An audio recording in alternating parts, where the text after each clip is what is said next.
కుటుంబం కుటుంబం కుటుంబం అని తెల్లారులేస్తే కేసీఆర్ కుటుంబం మీద ఏడ్చేటటువంటి ముఖ్యమంత్రి గారికి నేను ఒక మాట చెప్తా ఉన్నా, ప్రజలందరూ కూడా దయచేసి తెలుసుకోవాలి. ఇవాళ రాష్ట్రంలో కాంగ్రెస్ పార్టీ నుంచి 22 కుటుంబాలకు టికెట్లు ఇచ్చినారు. 22 కుటుంబాల నుంచి అధికారికంగా ఏదో ఒక పదవిలో అభ్యర్థులు ఉన్నారు. గడ్డం వినోద్ గారు, గడ్డం వివేక్ గారు, కోమటిరెడ్డి వెంకటరెడ్డి గారు, కోమటిరెడ్డి రాజగోపాల్ రెడ్డి గారు, మైనంపల్లి రోహిత్ రావు గారు, మైనంపల్లి హనుమంతరావు గారు, ఉత్తమ్ కుమార్ రెడ్డి గారు, పద్మావతి రెడ్డి గారు, జువ్వాడి నరసింగరావు గారు, రత్నాకర్ రావు గారి కొడుకు, కూచాడి శ్రీహర్రావు గారు, రత్నాకర్ రావు గారి కుటుంబ సభ్యుడే, దుద్దిల్ల శ్రీధర్ బాబు గారు, మాజీ మంత్రి శ్రీపాదరావు గారి కొడుకు,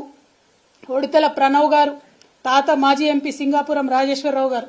దామోదర్ రాజనరసింహ గారు, తండ్రి మాజీ మంత్రి సి రాజనరసింహ గారు,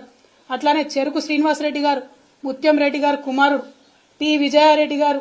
పీజేఆర్ గారి బిడ్డ